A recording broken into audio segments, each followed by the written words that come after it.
Galerinha, tudo bom com vocês? Estamos aqui para a nossa aula de história, tá bom? Tia, de novo, sim, de novo estou aqui sentada, porque como é mais leitura, né? A gente quase não usa o quadro, é mais explicação verbal. Então eu falei, vou fazer esse vídeo assim, só com o meu rosto, para vocês conseguirem entender melhor. Beleza? Então tá bom, vamos lá. Quando nós estávamos falando de história nas últimas aulas, nós estávamos falando sobre a pré-história e os homens das cavernas, né? Todo mundo fez ferramenta, todo mundo está de parabéns, todo mundo se empenhou, se esforçou para fazer. Bom, fiquei muito feliz. Espero que vocês tenham se divertido fazendo e aprendido fazendo também, tá bom? Só que agora nós vamos continuar falando sobre a pré-história, os homens das cavernas, só que nós vamos falar sobre um outro tópico, ok? Hoje nós vamos falar sobre os artistas do passado. Por que artistas do passado? Porque sim, os homens das cavernas, né? Eles tinham meios de se comunicar, de deixar registrada a história deles através das imagens que eles desenhavam. A gente até chegou a comentar sobre isso. As imagens que eles faziam nas paredes das cavernas, as imagens rupestres. Ok? Todos esses desenhos são chamados de desenhos rupestres. Então, eu vou continuar lendo aqui, lá na página 13 de História, e eu gostaria que todos acompanhassem a leitura comigo e a explicação também. Bora lá? Então, vamos. Nossos ancestrais, já no período paleolítico, inventaram uma forma de registrar seus conhecimentos e experiências. Eles faziam isso com a pintura rupestre, um tipo de pintura feita nas paredes e nos tetos rochosos de abrigos ou cavernas. Essas pinturas também eram feitas em grandes rochas ao ar livre. As tintas eram feitas com elementos naturais, como fragmentos de carvão, dióxido de ferro e pigmentos naturais misturados a elementos como clara de ovo, seiva, água ou até mesmo o sangue. As pinturas rupestres podem ser encontradas em diversas localidades ao redor do mundo, inclusive aqui no Brasil, e são estudadas até hoje, constituindo importantes vestígios materiais deixados por nossos ancestrais. Então, galera, através da pintura rupestre, a gente pôde conhecer um pouquinho mais sobre a vida dessas pessoas, né? O meio de vida, os animais da época, tá bom? Então, aqui a gente também está falando sobre a vida nômade. Não sei se vocês se recordam que eu conversei muito com vocês sobre a vida nômade deles, porque eles não tinham um lugar fixo, eles não tinham uma residência fixa, porque eles não compreendiam que após eles consumirem todo o alimento daquele determinado local, se eles plantassem, né, se eles replantassem, iria nascer novamente. Então, o que eles faziam? Eles se alimentavam ali naquele determinado local e quando acabasse aquela comida, eles pegavam o grupo deles, né, ou se fosse em grupo ou sozinho, enfim, e eles iam embora para o próximo lugar onde houvesse a comida, tá bom? Então, vamos lá. Vida nômade. No período paleolítico, os caçadores e coletores tinham de se deslocar constantemente para conseguir alimento. Eles não possuíam uma moradia fixa. Quando a pesca, as frutas ou a caça se esgotavam em determinado local, eles se mudavam em busca de outro lugar que oferecesse alimentos. Isso significa dizer que eles eram nômades. Eles não tinham uma residência fixa. Eles estavam sempre à procura de alimento. Quando aquele alimento daquele determinado local acabasse, eles se mudavam para outro local onde tinha comida, e isso era um ciclo. A forma de organização dos caçadores e coletores dependia das mudanças da natureza. Eles tinham de se preocupar, por exemplo, com os problemas trazidos por um período de seca muito intensa, pois com isso perderiam acesso às plantas importantes, ou com o esgotamento de peixes em um lago, o que afetaria a atividade da pesca. Assim, é possível dizer que os caçadores e coletores, no período paleolítico, tinham pouco controle sobre o meio ambiente, Suas atividades eram dependentes dos ritmos e das mudanças da natureza. No período paleolítico, os ancestrais dos seres humanos construíam moradias e também se abrigavam em cavernas. Por isso, chamado de homens das cavernas, tá bom, galera? Então, tudo isso eu já havia falado com vocês, que eles eram nômades, que eles não possuíam residência fixa e que eles ficavam onde havia a comida. Acabou a comida, eles procuravam outro lugar para morar.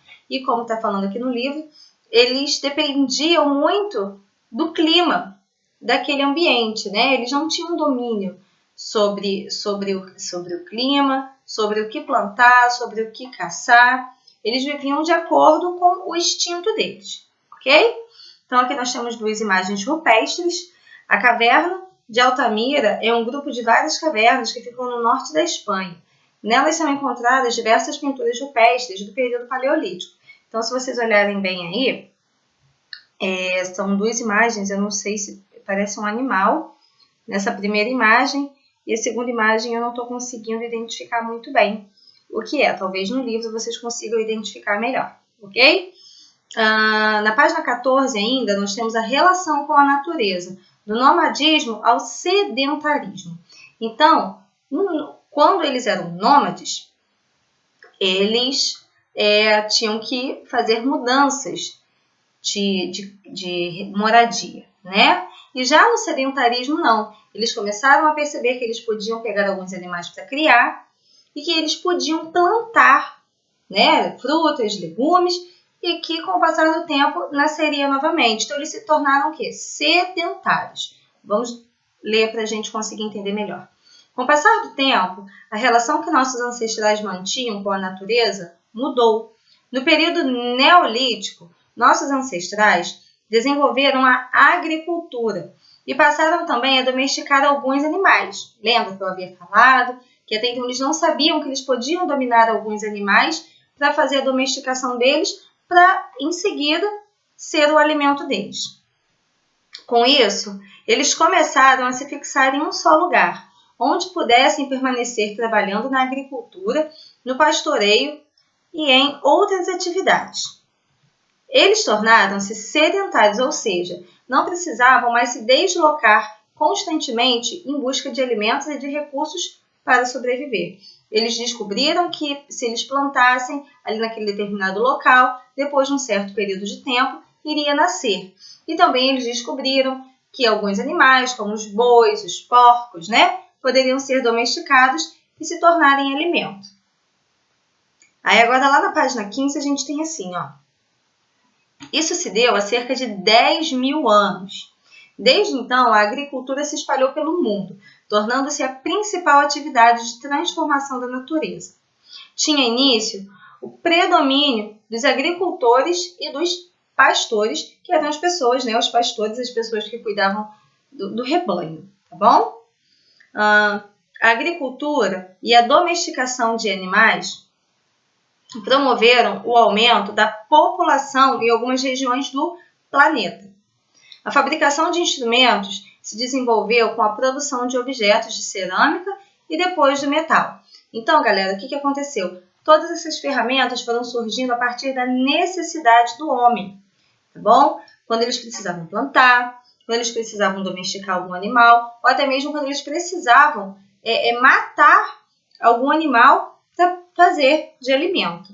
Então, daí surgiu essa necessidade da criação de algumas ferramentas, ok?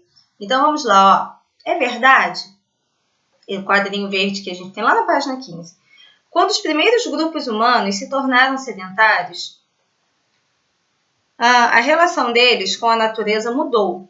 Eles passaram a interferir mais na natureza e passaram a modificar a paisagem. É verdade? O que vocês acham? Sim, é verdade. Por que eles começaram a modificar a paisagem? Porque eles começaram a plantar, eles começaram a colher, né? Eles começaram a cercar determinados locais para fazer de pasto.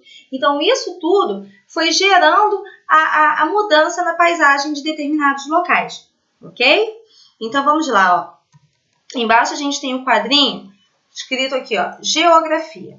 Hoje, os pesquisadores sabem que a agricultura surgiu em diferentes lugares do mundo, provavelmente nas áreas de vales e de várzeas de rios, ou seja, em lugares mais úmidos, né? E nas várzeas dos rios, em terrenos planos que ficam na margem dos rios. Por quê? Porque eles conseguiram identificar que para plantar aquele alimento, para que ele pudesse crescer ou para que o animal pudesse sobreviver, ele precisava de quê? De água, tá bom? Hoje os pesquisadores sabem que a agricultura surgiu em diferentes lugares do mundo, provavelmente nas áreas de vales e de várzeas de rios. Isso quer dizer que várias populações diferentes, sem contato uma com as outras, desenvolveram a agricultura mais ou menos ao mesmo tempo. Para entender um pouco melhor esse processo, observe o mapa abaixo. Então aqui, galera, a gente tem no mapa várias regiões, tá bom? Do mundo que começaram a desenvolver a agricultura quase que ao mesmo tempo, tá bom? Quase na mesma época. Isso veio da necessidade de se alimentar, ok? Então, aqui embaixo, na página 16, nós temos atividades, temos um desafio, e também na página 17, a página 19, nós temos atividades. E eu quero que todos façam, que todos realizem essas atividades, ok? Tá bom? Eu vou enviar a resposta para os papais, para as mamães, só que eu quero que vocês façam primeiro. Eu quero que vocês realizem essas atividades, tá? Não é para copiar a resposta. Eu quero que vocês tenham um compromisso em aprender, tá, gente? Porque nós, infelizmente, não estamos na sala de aula, mas o compromisso com a educação, ele continua prevalecendo. Então, se ele continua prevalecendo, nós temos que ter responsabilidade de estudar. Separar um tempo, como se fosse tempo da escola, né? De 7h30 ao meio-dia, enfim. O tempo que vocês acharem necessário e tem que estudar, tá, gente? Eu estou aqui para ensinar vocês, assim como a coordenação, a direção, todo mundo está comprometido nessa causa. Não é que porque nós estamos em casa que nós vamos deixar de estudar, não. O estudo, ele continua sendo prioridade na vida de vocês. Brincar, jogar, né, que é o que a gente pode fazer nesse momento, tendo em vista que nós não podemos sair de casa, sim, a gente tem que fazer. Só que antes da diversão, vem a obrigação. Então, eu quero que todo mundo estude, eu quero que todo mundo se comprometa. Façam, realizem as atividades para depois, sim, fazerem a correção. Ok? Um beijo para vocês e até a nossa próxima aula.